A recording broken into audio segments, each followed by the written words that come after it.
ওই কারণ আমার বিরুদ্ধে এত বড় ষড়যন্ত্র, আমি মূসা তো ব্যক্তিগত থিওরি পৃথিবীর জমিনে বাস্তবায়নের জন্য কথা বলি না, আমি তো আল্লাহর হুকুমের বাস্তবায়নের লক্ষ্যে আমি কাজ করি বিদায় আমার বিরুদ্ধে এত বড় ষড়যন্ত্র না না হতে পারে না। আল্লাহর পয়গম্বর সাজার মধ্যে পড়ে কান্না শুরু করে দিয়েছেন, ওগো আল্লাহ, কারণ এত বড় ষড়যন্ত্র আমার বিপক্ষে করেছে, ও আল্লাহ দয়া করে তোমার গজব দিয়ে তুমি কারণে পাকড়াও করো। অবশ্যই তো মহান আল্লাহর এমন ক্ষমতা আছে। আল্লাহর পয়গম্বর নবীগণ আল্লাহ দরবারে দোয়া করলে যেমন ভাবে দোয়া মঞ্জুর হয়, কারো উপর যদি বদুয়া দেন, লানত পেশ করেন, তাহলে এই দোয়ারও তো পাওয়ার আছে না না। আল্লাহর পয়গম্বর দোয়া করেছেন, আল্লাহ কারুন রে তোমার গজব দিয়ে পাকড়াও করো। কারুন রে এখন জমিন গ্রাস করা শুরু করে দিয়েছে, জমিনের নিচের দিকে কারুনের পা দেখা যায় ঢোকা শুরু হয়ে গেছে।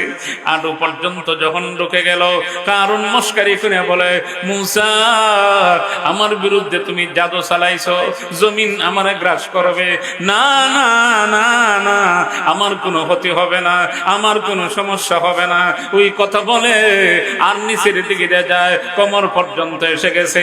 এরপরেও বলে না না কোনো কাজ হবে না, কাজ কিন্তু হওয়ার পথেই আছে, কাজ হয়। এবার দেখা যায় বুক পর্যন্ত যখন এসে গেছে, আল্লাহর পয়গম্বর আল্লাহর কাছে দোয়া করেন, প্রভু আমি মূসার মনের একটা তামান্না, আমার মনের একটা আশা আকাঙ্ক্ষা হলো, কারণ জমিন যেমন ভাবে গ্রাস করে নিয়ে যাচ্ছে, এমন অবস্থাতে কারণ যদি দুনিয়া থেকে বিদায় হয়ে যায়, তাহলে কারণের মনের মধ্যে একটা ভ্রান্ত ধারণা থাকবে, কারণের সব সম্পদ মনে হয় আমি মূসা বিলাসিতা করে খাইব, যাতে এই ভ্রান্ত ধারণা কারণের অন্তরে না তৈরি হয়। ওগো আল্লাহ, কারণকে জমিনে ধ্বংস করার আগে, গ্রাস করে নেওয়ার আগে, কারণের যত সম্পদ আছে সকল সম্পদকে তার মাথার উপরে রেখে সম্পদ সহ তাকে গ্রাস করে নেয়। মুসলমানি এক এক করে তিনটা প্রস্তাব পেয়ারা নবীর সামনে তুলে ধরা হলো। আল্লাহর নবী ডেকে বলেন, ও মক্কার বেঈমান কাফেররা, শুনে রাখো, এতক্ষণ তো তোমরা আমাকে যা শুনাইলা তা দেওয়া সম্ভব। সম্পদের মালিকও তোমরা আমারে বানায়া দিতে পারবা, নারীর মালিকও তোমরা আমারে বানায়া দিতে পারবা, নেতা আমারে তোমরা বানায়া দিতে পারবা, এগুলা দেওয়া সম্ভব। শুনে রাখো, আমি নবীর এক হাতে যদি চন্দ্র রেখে দেওয়া হয়, অপর হাতে যদি সূর্য রেখে দেওয়া হয়, আমি নবী ঘোষণা দিলাম একটা সেকেন্ডের জন্য আমি দাওয়াতের কাজ বন্ধ করব না। এটা তো চাইলেই তোমরা আমার হাতে দিতে পারবা না।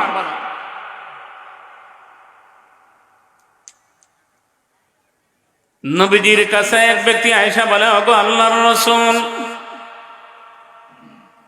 আমার জন্য দোয়া করেন, আমি ধনী হইতে চাই। কি হতে চাই? অনেক সময় ইমাম সাহেবের কাছে গিয়ে আমার একটা তাবিজ দিন, আমার রুজির বরকত হইতো। আসেনি রে, কথা বুঝেননি আপনারা? আমি ধনী হইতাম, আমার পাশের বাড়ির লোকটা ধনী হয়ে গেছে, আমি এখনো গরিব আছি, কোন আমল থাকলে আমার বইলা দিন, আমার অবস্থার পরিবর্তন হোক।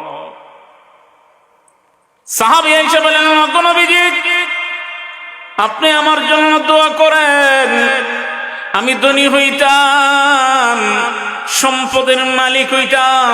আল্লাহর নবী ডেকে বলেন, ও আমার সাহাবী রে, এই জিনিস চাইও না, এই জিনিসও বড় বিপদ আছে। আমি নবী যদি সম্পদের মালিক হইতে চাইতাম, তাকা দেখো ওই উহুদ পাহাড়টাকে মহান আল্লাহ স্মরণে পরিণত করে দিতেন, ওই উহুদ পাহাড়টা আমার পিছনে পিছনে ঘোরাফেরা করত।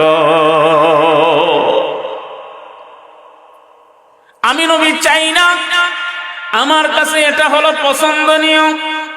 যেই অক্তে আমি খাবার খাই, ওই অক্তের তুলনায় যে অক্তে আমি খাবার খাই না, যে অক্তে আমি উপবাস থাকি, ওই ওক্তে আমি আমার মহান আল্লাহরে বেশি বেশি আমি ডাকতে পারি।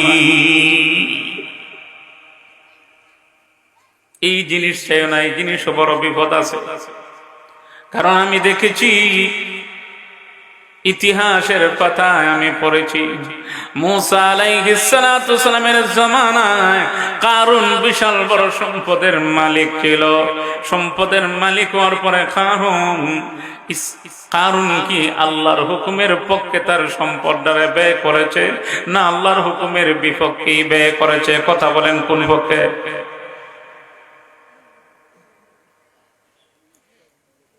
আমি কারুনের ইতিহাস জানি। কারণ বিশাল বড় সম্পদের মালিক হয়েছে।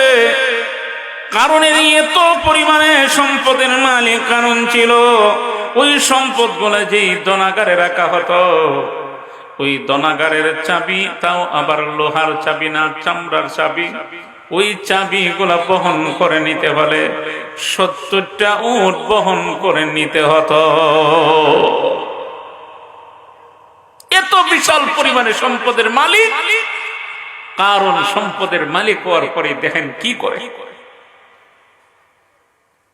আল্লাহর পয়গম্বর মূসা আলাইহিস সালাতু সালাম যখন কোন মাহফিলে যান, বয়ান দেন, নসিহত করেন, বয়ান প্রসঙ্গে যখন যাকাতের আলোচনা আসে,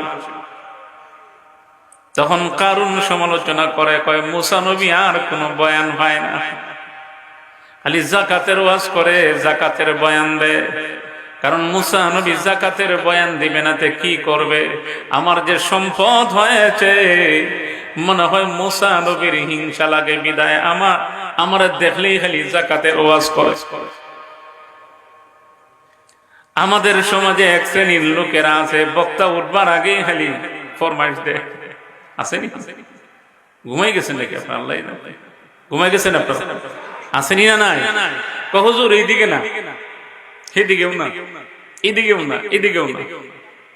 হুজুর এইদিকে বয়ান দেওয়া দিত না, সমস্যা আছে। এইদিকে দেওয়া দিত না, সমস্যা আছে। নিজের মন মতো হইলেই এটা ঠিক আছে, চমৎকার, সুন্দর সুন্দর বয়ান। আর নিজের উপরে পড়ে গেলেই শেষ, সর্বনাশ হয়ে যায়। এরকম আছে না নাই? একসাথে আওয়াজ বেড়ে বলেন আসেনি না? না, ওর এরকম আছে। কারণ কয় মূসা নবী আর কোনো বয়ান হয় না, খালি একটাই হয়, খালি যাকাতের বয়ান দেয়। আচ্ছা ঠিক আছে। আর একদিন মাহফিল আইসাল, কেমনে যাকাতের বয়ানটা দেয় এটা বুঝল। আওয়াজ বাড়িয়ে বলেন না নাউজুবিল্লাহ।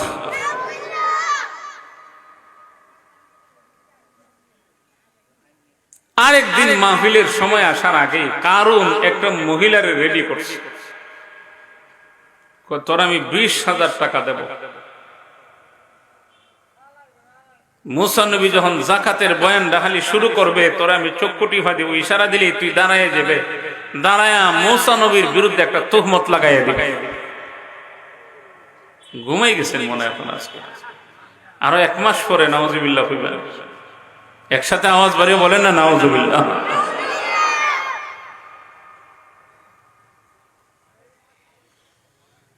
কার বিরুদ্ধে ষড়যন্ত্র? একসাথে আওয়াজ, কার বিরুদ্ধে ষড়যন্ত্র? নবীর বিরুদ্ধে ষড়যন্ত্র।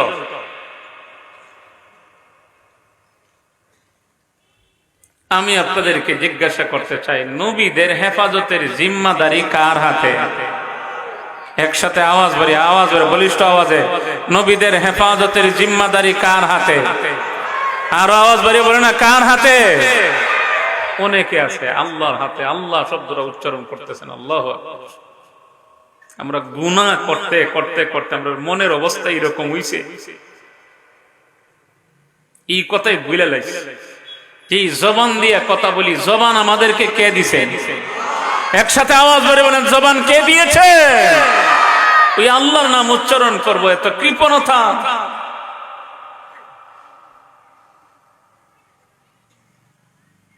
ওই দিকে ষড়যন্ত্র রেডি করছে। আর একদিন মাহফিল আয়সা খালি বয়ান দিলেই তোমার দায়িত্ব লেগে সব ঠিকঠাক। মুসা আলাইহিস সালাতু ওয়াস সালাম আসছেন, মাহফিলে বয়ান শুরু হইছে, প্রসঙ্গক্রমে যাকাতের আলোচনা আসছে। আমি আপনাদেরকে জিজ্ঞাসা করতে চাই, যাকাতের আলোচনা, যাকাত তো এটা আল্লাহর একটা পবিত্রতম বিধান। কার বিধান? একসাথে আওয়াজ বলেন, কার বিধান? আল্লাহর পবিত্রতম বিধান। আর আল্লাহর পক্ষ থেকে প্রেরিত নবী হয়ে সে তো আল্লাহর বিধানের আলোচনাই তো করেন। আল্লাহর বিধানের আলোচনা যারাই করবে, নবীদেরকে যেমন ভাবে আল্লাহ হেফাজত করেছেন, কিয়ামত পর্যন্ত যারা আল্লাহর বিধানের আলোচনা করবে, এদের বিপক্ষে যতই ষড়যন্ত্র হোক না কেন, এদেরকেও আল্লাহ হেফাজত করবেন। কথা বলেন ঠিক কিনা? মুসা আলাইহিস সালাতু ওয়াস সালাম বয়ান দিতেছেন, ওই দিকে কারুন ইশারা দিছে, মহিলা দাঁড়াইছে, কথা বলবে। আমি আপনাদেরকে জিজ্ঞাসা করতে চাই, ওই মহিলার কথা বলার স্পিকিং ক্ষমতার মেইন রিমোটিং কন্ট্রোলিং ক্ষমতাটা কার হাতে? একসাথে আওয়াজ বলবেন, কার হাতে?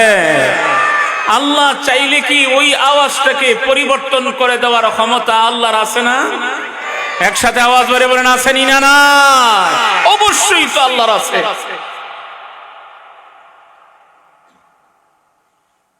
মহিলা দাঁড়াইছে, দাঁড়াইয়া ও কথা বলতেছে, ঠিক আছে, মুসা আলাইহিস সালাতু ওয়াস সালামের উপর তুহমত দিতেছে, কিন্তু আল্লাহ আওয়াজ রে পাল্টাই এলেছে। মহিলা বলে একটা, কিন্তু মানুষ শুনতেছে আরেকটা। আওয়াজ বলবেন আল্লাহু আকবার, আর আওয়াজ বলবেন আল্লাহু আকবার। মহিলা তোহমত দেয় মুসা আলাইহিস সালাতু ওয়াস সালামের উপর, আর জনগণ শুনতেছে।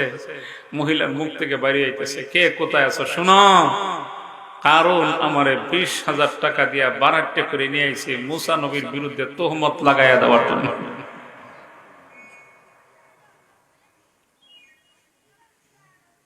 আল্লাহর পয়গম্বর মুসা আলাইহিস সালাতু ওয়াস সালাম যখন বুঝলেন ওই কারণ আমার বিরুদ্ধে এত বড় ষড়যন্ত্র, আমি মুসা তো ব্যক্তিগত থিওরি পৃথিবীর জমিনে বাস্তবায়নের জন্য কথা বলি না, আমি তো আল্লাহর হুকুমের বাস্তবায়নের লক্ষ্যে আমি কাজ করি বিদায় আমার বিরুদ্ধে এত বড় ষড়যন্ত্র না, না হতে পারে না। আল্লাহর পয়গম্বর সাজদার মধ্যে পড়ে কান্না শুরু করে দিয়েছেন, ওগো আল্লাহ, কারণ এত বড় ষড়যন্ত্র আমার বিপক্ষে করেছে, ও আল্লাহ দয়া করে তোমার গজব দিয়া তুমি কারণে পাকড়াও করো। আল্লাহর ক্ষমতা আছে না নাই? একসাথে আওয়াজ বেড়ে বলেন, আছে না নাই? অবশ্যই তো মহান আল্লাহর এমন ক্ষমতা আছে। আল্লাহর পয়গম্বর নবীগণ আল্লাহর দরবারে দোয়া করলে যেমন ভাবে দোয়া মঞ্জুর হয়, কারো উপর যদি বদদুয়া দেন, লানত পেশ করেন, তাহলে এই দোয়ারও তো পাওয়ার আছে না না? আল্লাহর পয়গম্বর দোয়া করেছেন, আল্লাহ কারুন রে তোমার গজব দিয়া পাকড়াও করো। কারুন রে এখন জমিন গ্রাস করা শুরু করে দিয়েছে, জমিনের নিচের দিকে কারুনের পা দেখা যায় ঢোকা শুরু হয়ে গেছে। আডু পর্যন্ত যখন ঢুকে গেল, কারুন মস্কারি করে বলে, মুসা আমার বিরুদ্ধে তুমি জাদু চালাইছো, জমিন আমার গ্রাস করবে। না না না না, আমার কোনো ক্ষতি হবে না, আমার কোনো সমস্যা হবে না। ওই কথা বলে আর নিচের দিকে যায়, কোমর পর্যন্ত এসে গেছে। এরপরেও বলে না না, কোনো কাজ হবে না।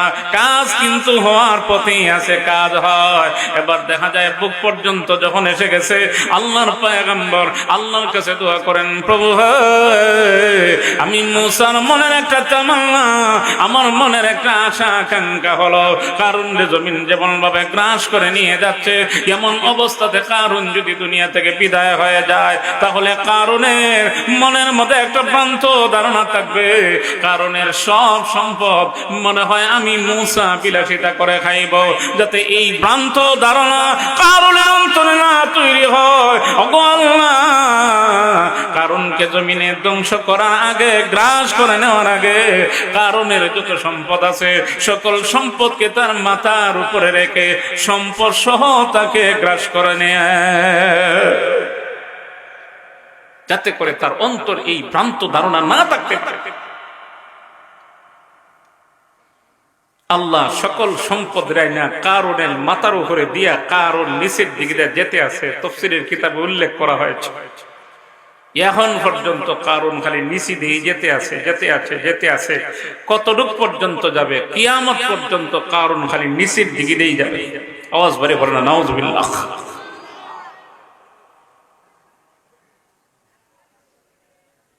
আল্লাহর নবী বলেন, দেখো সাবধান, এই জিনিস চাইও না, এই জিনিসও বড় বিপদ আছে। সাহাবী লক্ষ্য করে বলতেছেন, ওগো আল্লাহর রাসূল, আপনি দোয়া করেন, আমি সম্পদের মালিক হইলে আমি কথা দিলাম সম্পদের যথাযথ হক আমি আদায় করব। আমি কি করব? একসাথে আওয়াজ বলেন, কি করব? আমি সম্পদের যথাযথ হক আমি আদায় করব,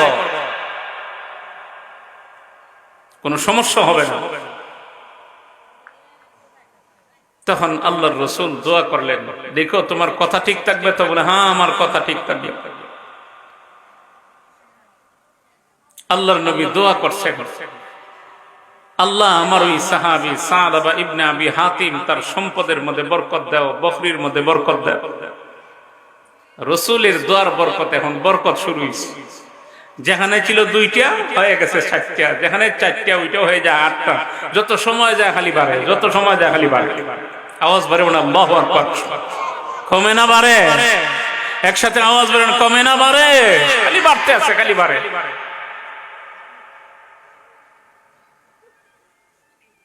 এখন যত বাড়ে বাড়িতে জায়গা হয় না, আরেক জায়গা করা লাগে। এখন যেই জায়গা এই জায়গা করে ওই জায়গায় জায়গার সংকলন হয় না, আর একটু দূরে যাওয়া লাগে।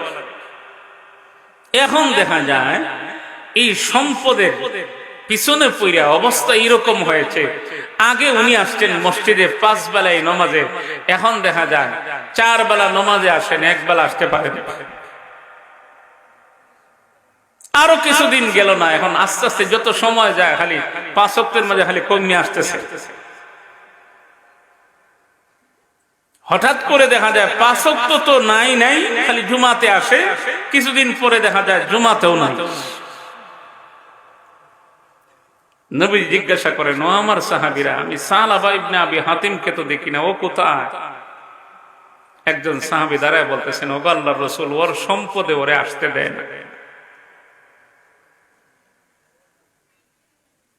দোকানদারি রেখা মুয়াজ্জিন আজান দিলে নামাজে আসে না। আবার আল্লাহর এমনও কিছু প্রিয় বান্দার আছে, কয় আজান হয়ে গেছে, বিক্রি চলবে না, আগে নামাজ। আছে না নাই? একসাথে আওয়াজ বেড়ে বলেন, আসেনি না? না,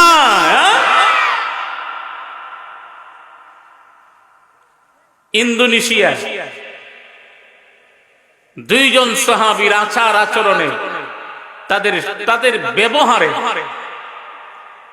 সমগ্র শুধু খালি একটা মহল্লা নয়, একটা এলাকা নয়, একটা দেশের মানুষ কালেমা পড়ে মুসলমান হয়ে গেছে।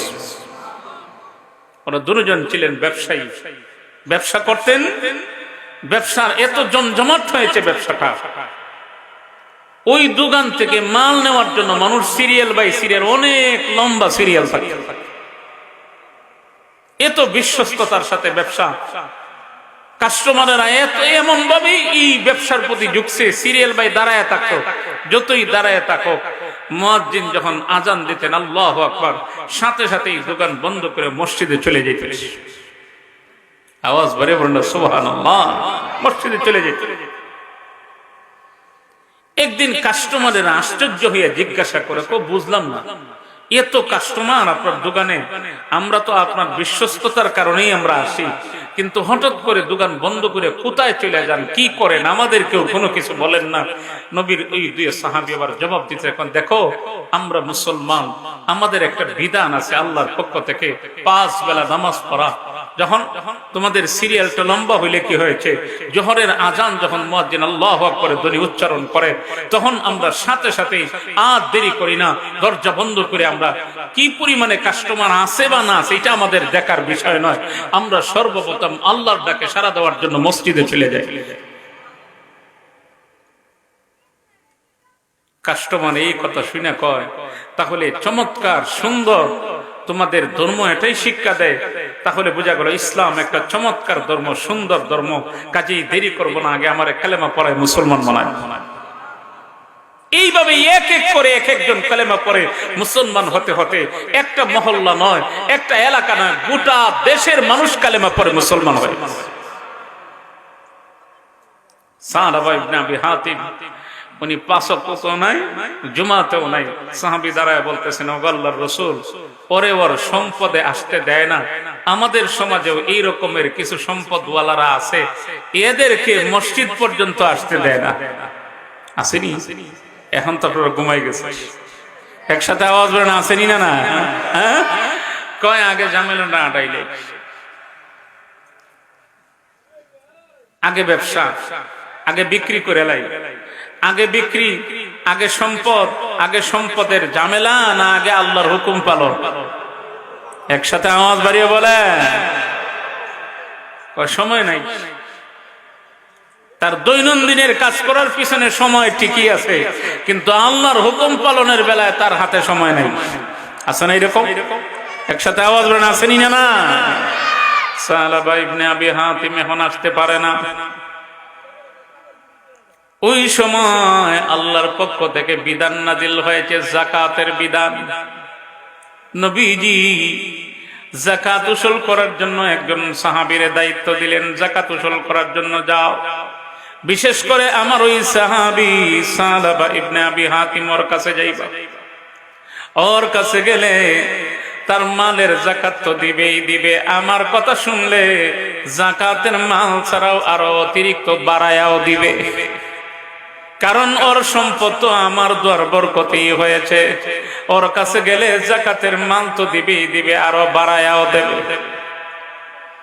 সাহাবী যাকাত উসুলকারী দায়িত্বশীল, উনি অন্যান্য জায়গা থেকে যাকাতের মালগুলি সংগ্রহ করে এনে সর্বশেষ সাহাবা ইবনে আবি হাতিমের কাছে গেলেন। সালাম দিয়া লক্ষ্য করে বলতেছেন, আমি নবীজির পক্ষ থেকে এসেছি, যাকাত উসুলকারী আমারে দায়িত্ব দেওয়া হয়েছে, তোমার সম্পদের যাকাত তুমি দাও।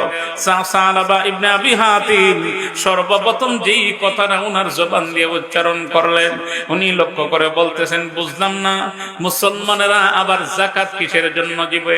মুসলমানেরা কি যাকাত দেওয়া লাগেনি? মুসলমানেরা কেন দিবে? অথচ স্মরণ আসেনি ওই কথা? উনি কি বলছিলেন? দোয়া করেন, সম্পদের মালিক যদি হয়ে যায়, সম্পদের যথাযথ হক আমি আদায় করব। এখন যেই কথা বললেন, হক আদায় করার কথা নেই। একটু আওয়াজ বাড়িয়ে বলেন, হক আদায় করার কথা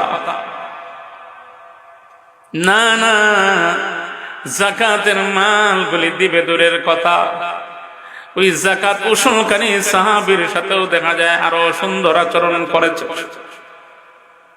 নবীজির কাছে আয়েশা অন্যান্যদের কাছ থেকে যাকাতের মাল যে উসুল করে আসলেন, জমা দিলেন। নবীজি বলতেছেন, আমার সাহাবা ইবনে আবি হাতিমের খবর কি? ও কি যাকাতের মাল দেয় নাই?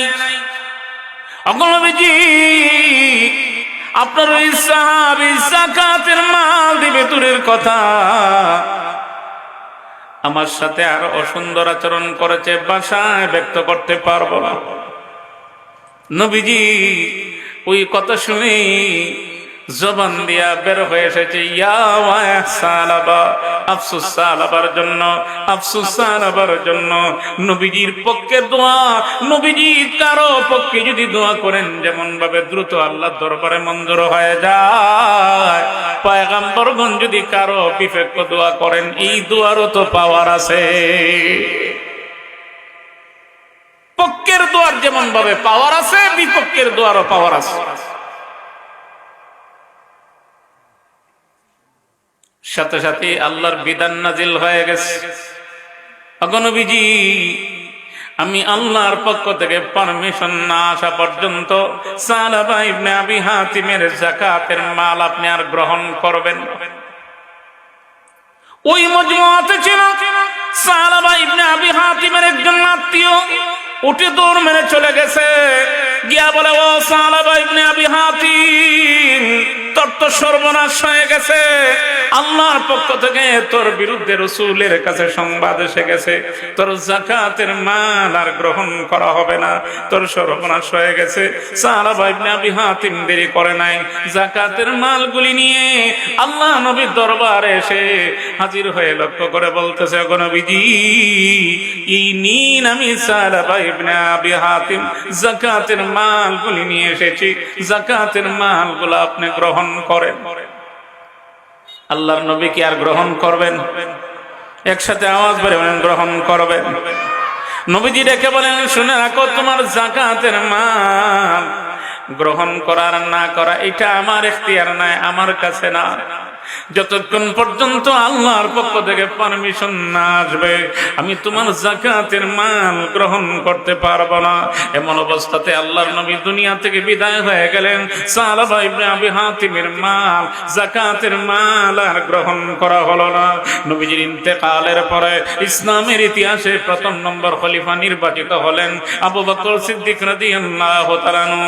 যাকাতের মালগুলো নিয়ে আমিরুল মুমিনের দরবারে হাজির হয়ে লক্ষ্য করে বলতেছেন, আমিরুল মুমিনিন, এই নিন যাকাতের মাল, যাকাতের মালগুলো গ্রহণ করেন।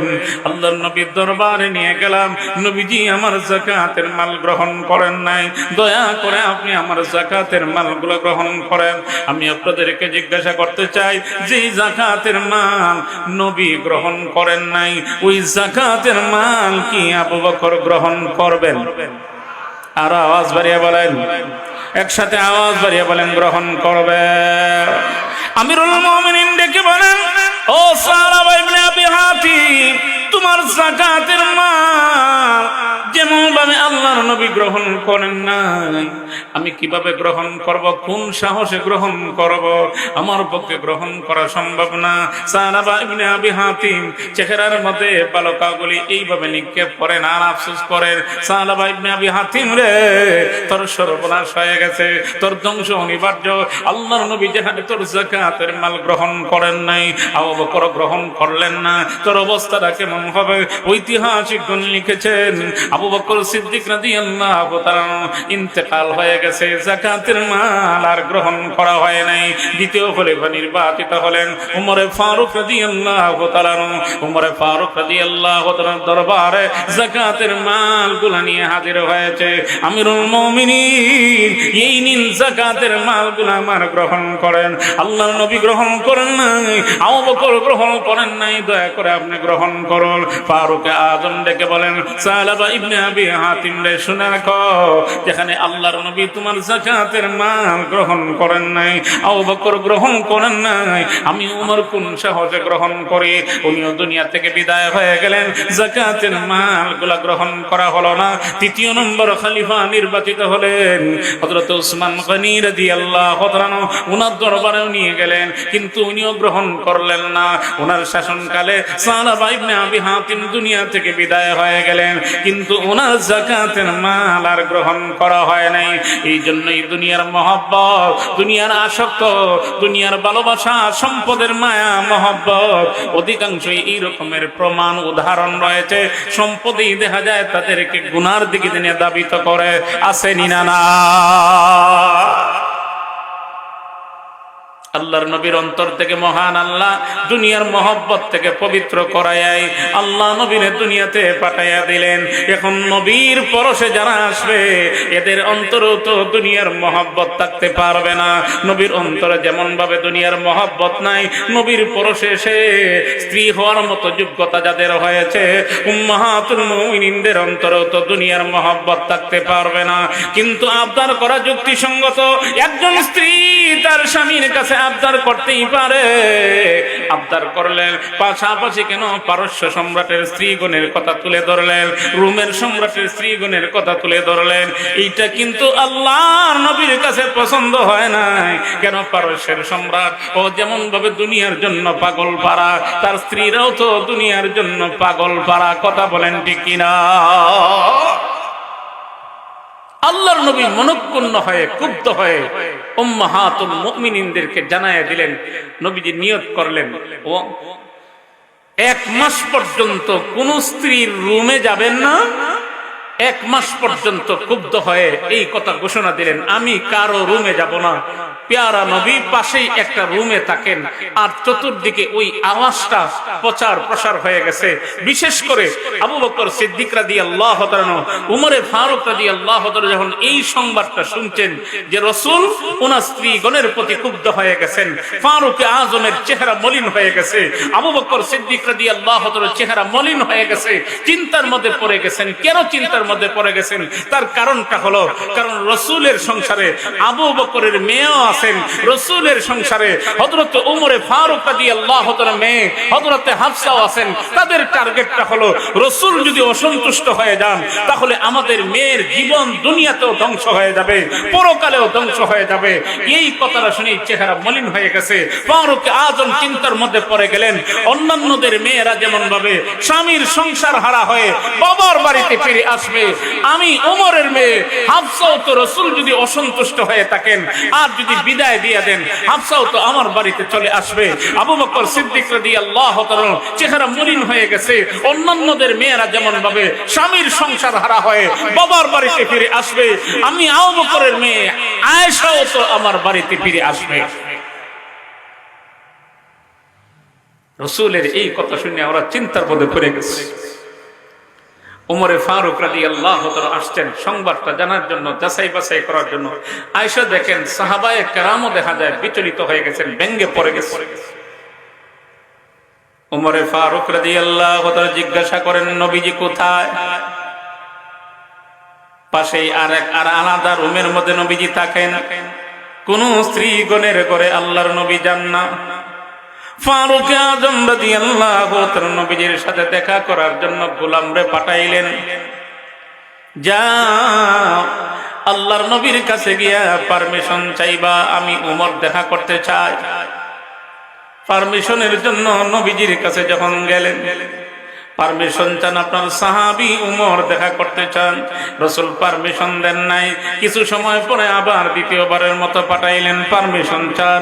দ্বিতীয়বারের মতো দেখা যায় আবারও পারমিশন পাইলেন না। যখন পারমিশন পান না, পেরেশানিটা কমে না আরো বাড়ে? একসাথে আওয়াজ বেরোন, কমে না বাড়ে? পেরেশানি তো আরো বেড়ে যায়। 3 নম্বর বারের মতো আবার পাঠাইলেন, যাও আল্লাহর নবীর কাছে গিয়ে পারমিশন চাইবা, আপনার উমর অনুমতি দিলে আপনার সাথে দেখা করতে চান। 3 নম্বর বারের মতো পারমিশন চাওয়ার জন্য যখন রাসূলের দরবারে হাজির হলেন, আল্লাহর নবী আবার দেখা যায় 3 নম্বর বারের মতো ফারুক আজমকে নবীজির দরবারে হাজির হওয়ার জন্য অনুমতি দিয়া দিলে। অনুমতি ভাইয়া উমরে ফারুক রাদিয়াল্লাহু তাআলা এত খুশি হয়েছেন, দ্রুত চলে গেছেন। যেই রুমে নবী বসবাস করতেছেন, আরাম করেন, এই রুমের ভিতরে ঢুকে দেখেন আল্লাহু আকবার, নবী আলাইহিস সালাতু ওয়াসালাম একটা চাটাইয়ের মধ্যে আরাম করেন, যার দরুন নবীজির শরীর মোবারকে চাটাইয়ের দাগ পড়ে গেছে। পাশেই দেখা যায় একটা চামড়ার একটা পানির মশক আছে। এই দুই ব্যক্তি রেখে পেয়ারা নবীর রুমের ভিতরে আর অন্য কোনো কিছু নাই।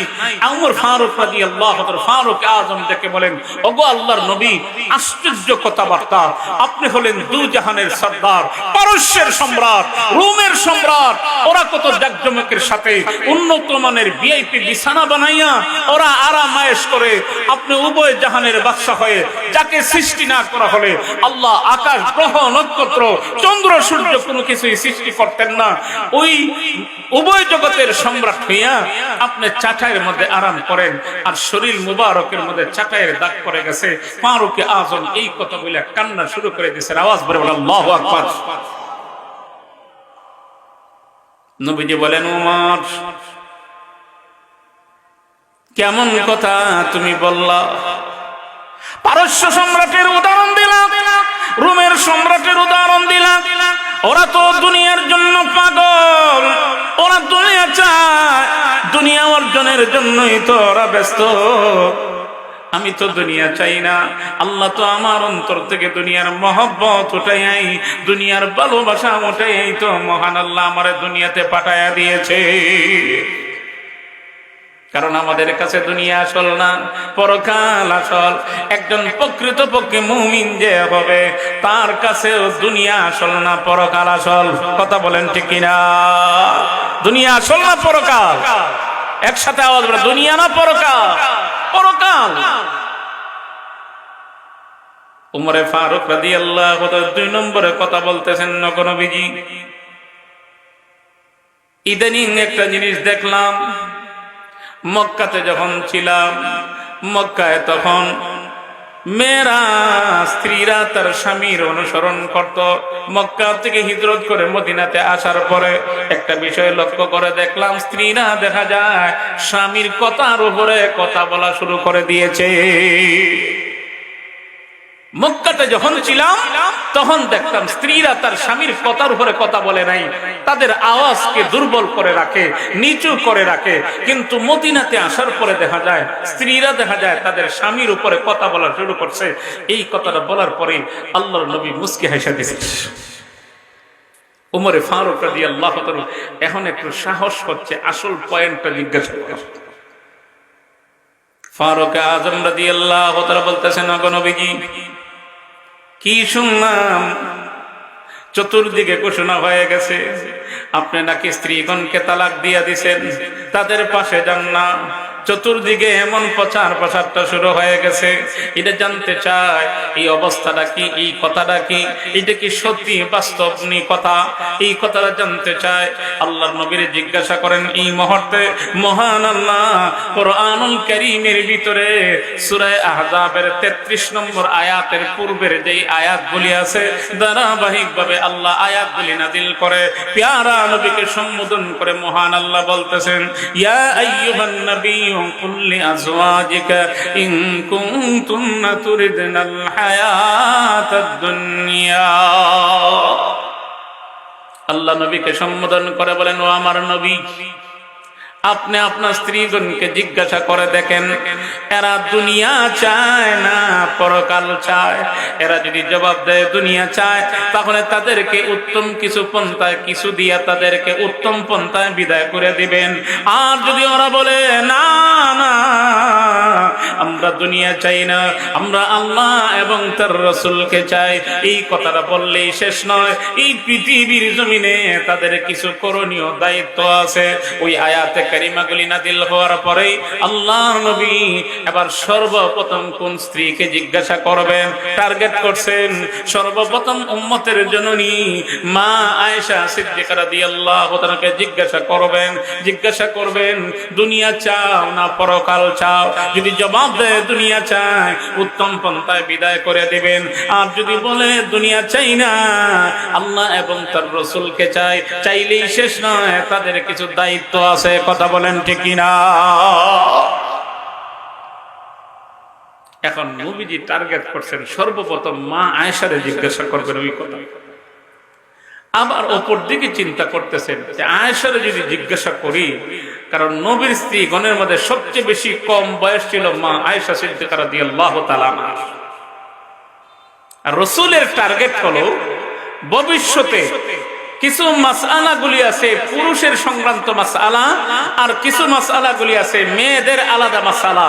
এখন মেয়েরা যদি শিক্ষিকা হয়ে যায়, আলেমা হয়, তাহলে ওই মেয়ে আরেকটা মেয়ের এই মাসআলাগুলি পরিষ্কার করে বুঝাইতে সহজ হবে না কঠিন হবে? আমি কথাটা বুঝাইতে পারলাম আপনাদেরকে? সহজ না কঠিন? পুরুষে অনেক সময় আছে মেয়েদের কিছু জটিল মাসআলাগুলি আছে, ওইগুলো বলতে অনেক সময় একেবারে পরিষ্কার করে বলতে পারেন না, একটু লজ্জা শরম ভাব থাকে। কিন্তু মহিলা যেই মুহূর্তে এই মাসআলাগুলি সম্পর্কে পারদর্শী হয়ে যাবে, ওই মেয়ে আরেক মেয়েকে বুঝাইতে সমস্যা হবে। রাসূলের উদ্দেশ্য হলো ভবিষ্যতে উম্মতের শিক্ষিকা হিসাবে কাজ করবেন মা আয়েশা। আবার চিন্তা করেন, বয়স কম তাহার দরুন যদি উত্তর দিয়া দেয় আমি দুনিয়া চাই, তাহলে তো আমার বিদায় দিয়ে উত্তম পন্থায় বিদায় দিতে হবে কিছু দিয়া। এজন্যই উম্মতের জননী মা আয়েশাকে আল্লাহর রাসূল প্রশ্নটা জিগাইবার আগে একটা দয়া করছেন। আওয়াজ বাড়িয়ে বলেন সুবহানাল্লাহ। কি দয়া? ও আয়েশা, আমি তোমার আজকে একটা প্রশ্ন জিজ্ঞাসা করব, এই প্রশ্নের সমাধান তুমি তোমার ব্যক্তিগত পক্ষ থেকে দিবা না, এই প্রশ্নের সমাধান তোমার আব্বার সাথে পরামর্শ করে দিবা। আস্তে কই সুবহানাল্লাহ, আরো আস্তে কই, একসাথে আওয়াজ বাড়িয়ে বলেন না সুবহানাল্লাহ। নিজের ব্যক্তিগত পক্ষ থেকে জবাব না বাবার সাথে পরামর্শ করিয়া, বাবার সাথে পরামর্শ করিয়া। মা এসাও তো কম না, যার থেকে 2000-এর উপরে হাদিস বর্ণিত হাদিস। আওয়াজ বাড়ি বলেন সুবহানাল্লাহ। ফাতেমা রাদিয়াল্লাহু তাআলা আনহার মা আয়েশা দুজন সম্পর্ক হইল মা এবং মেয়ে। দুজন সম্পর্ক কি? একসাথে সম্পর্ক কি? মা এবং মেয়ে। দুজনের মধ্যে বহস শুরু হয়েছে, তর্ক। ফাতেমা রাদিয়াল্লাহু তাআলা আনহা বলতেছেন, আম্মা হাসরের ময়দানে কার সম্মান বেশি, আপনার না আমার? আওয়াজ বাড়ি বলেন সুবহানাল্লাহ। মা আয়েশা বলেন, আমারই তো দাম বেশি, কারণ আমি তো তোমার মা, তুমি আমার মেয়ে। সন্তান যতই দামি হোক, যতই উচ্চ শিক্ষিত ওয়ালা হয়ে যাক, বাবার সামনে আসলে কে দামি? ঘুমাই গেছেন আপনারা? মা বাবাই তো দামি। ফাতেমা রাদিয়াল্লাহু তাআলা বলতেছেন, আম্মা মেনে নিতে পারি না, হাসরের মাঠে আপনার চেয়ে আমিই দামি। আওয়াজ বাড়ি বলেন সুবহানাল্লাহ। মা আয়েশা বলেন ওনার দাম বেশি। ফাতেমা রাদিয়াল্লাহু তাআলা আনহা বলতেছেন, না আমার দাম বেশি। এখন দাম বেশি এই কথা বললেই তো হবে না, যুক্তি দলিল দেওয়া লাগবে। মা আয়েশা বলেন, ফাতেমা দলিল দাও, কেন তোমার দাম বেশি? ফাতেমা রাদিয়াল্লাহু তাআলা আনহা বলতেছেন, আম্মা আল্লাহর রাসূল ঘোষণা করেছেন, ফাতিমাতু বুযাতুম বিযাতুম মিন্নি। ফাতেমা হলো আমি নবীর শরীর মোবারকের গোশতের টুকরা অংশ। সুতরাং আমার ফাতেমারে যদি কেউ বেজার করে, আমি নবীকে বেজার করা হবে। আমার ফাতেমারে যদি কেউ খুশি করে, আমি নবীরে খুশি করা হবে। আমি তো রাসূলের শরীর মোবারকের অংশ। না, মেনে নেওয়া যায় না। রাসূলের শরীর মোবারকের অংশ হলেই কি তোমার দাম? হাসরের মাঠে আমার দামই বেশি। ফাতেমা বলেন, কেন বেশি? কারণ দর্শান, আমি তো দলিল দিলাম আপনাদের। মা আয়েশা বলেন, ও ফাতেমা শুনে রাখো, আমার দলিল এই পৃথিবীর জমিনে এমন কোন মহিলা নাই যে মহিলার চারিত্রিক সার্টিফিকেট দিতে গিয়ে মহান আল্লাহ কোরআনুল কারীমের ভিতরে আয়াত নাজিল করেছেন। বিরল একমাত্র মহিলা আমি আয়েশায় আছি। আমার আয়েশার চরিত্রের প্রশংসা করতে গিয়ে মহান আল্লাহ কোরআনুল কারীমের ভিতরে 10খানা আয়াত আল্লাহ নাজিল করেছে। সুতরাং আমার ফাতেমা রাদিয়াল্লাহু তাআলা আনহা ডেকে বলেন, আম্মা না না আমার দামই বেশি। বলে কেন বেশি? বলে আমার কাছে আর একটা দলিল আছে। আল্লাহর রাসূল ঘোষণা করেছেন। কি দলিল? নবীজি ঘোষণা করেছেন। দলিলটা হলো নবীজির হাদিস। আল্লাহর নবী ঘোষণা করেন, ও পৃথিবীর মানুষেরা শোনো, কাল কিয়ামতের দিন জান্নাতের ভিতরে যত মহিলারা হবে, সকল মহিলাদের একজন স্পেশাল আলাদা নেত্রী থাকবে। ওই নেত্রী হলো আমার কলিজার টুকরা হযরতে ফাতেমা, সাইয়্যিদাতুন নিসাই আহলিল জান্নাহ ফাতেমা। আল্লাহর রাসূল ফাতেমা হবে সমস্ত মহিলাদের, জান্নাতি মহিলাদের নেত্রী, প্রধানমন্ত্রী। আহনে আমার মহিলা কি হয়েছে? এই সময় আমার অনুসরণ করা লাগবে, নেত্রীর অনুসরণ করা লাগবে। আওয়াজ বাড়ে বলেন আল্লাহু আকবার। মা আয়েশা বলেন, ফাতেমা শেষ। যত যুক্তি দেও, যত নেত্রী হও, তোমার থেকে আমার দাম বেশি। আওয়াজ বাড়ে বলেন সুবহানাল্লাহ। ফাতেমা রাদিয়াল্লাহু তাআলা আনহা ডেকে বলেন, আম্মা জান, আমি দলিল দিলাম 2টা, আপনি দিলেন মাত্র 1টা। কিভাবে আপনার সম্মান বেশি?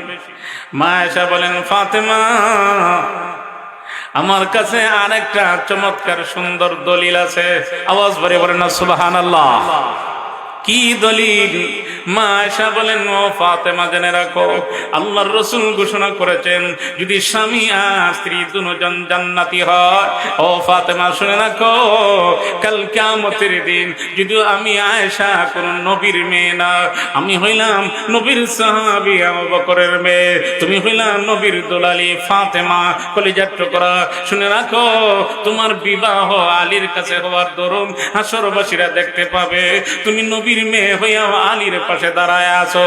আর আমি আয়েশা যদিও নবীর দুলালি না, নবীর সাহাবী আবু বকরের মেয়ে, কিন্তু আমার বিবাহ বিশ্ব নবীর সাথে হওয়ার দরুন হাসরবাসীরা দেখতে পাবে আমি আয়েশা আল্লাহর নবী বিশ্ব নবী রাহমাতুল লিল আলামিনের পাশে আমি দাঁড়ায় আছি। ও ফাতেমা শুনে রাখো, যদিও আমি আয়েশা নবীর দুলালি না, যদিও তুমি নবীর দুলালি, কিন্তু তোমার স্বামী হইলেন হযরতে আলী। আমি যদিও নবীর দুলালি না, কিন্তু আমার স্বামী হইলেন আল্লাহর নবী বিশ্ব নবী রাহমাতুল লিল আলামিন। আল্লাহর নবীর আঙ্গুল মোবারক ধরে আমি আয়েশা আল্লাহর তৈরি জান্নাতের ভিতরে ঢুকবো। আর তুমি ফাতেমা নবীর মেয়ে হয়েও আলী যেহেতু তোমার স্বামী, হাসরবাসীরা দেখতে পাবে তুমি ফাতেমা আলীর আঙ্গুলে ধরে ধরে আল্লাহর তৈরি জান্নাতের ভিতরে ঢুকতে আসো। এখন চিন্তা করে গিয়ে দেখো তুমি কার পাশে, আমি কার পাশে, তোমার সম্মান কতটুকু আর আমার সম্মান কতটুকু। সেই মা আয়েশা আল্লাহর রাসূল প্রশ্ন করলেন, আয়েশা আমি তোমারে প্রশ্ন করব, তোমার ব্যক্তিগত পক্ষ থেকে তুমি জবাব দিবা না, তোমার আব্বার কাছে পরামর্শ করে জবাব দিবা। কি প্রশ্ন? আল্লাহর রাসূল বলতেছেন, ও আয়েশা জবাব দাও, জবাব দাও, তুমি দুনিয়া চাও না পরকাল চাও? আল্লাহ এবং তার রাসূলকে চাও না দুনিয়া চাও? মা আয়েশা বলেন, ও আল্লাহর রাসূল এই প্রশ্নের সমাধানের জন্য আমার আব্বার সাথে পরামর্শ করার দরকার নাই। আমি আয়েশা এই মুহূর্তে আমি ঘোষণা দিয়ে দিলাম আমি আল্লাহ এবং তার রাসূলকে চাই, দুনিয়া চাই না। আওয়াজ বাড়িয়ে বলেন আল্লাহু আকবার।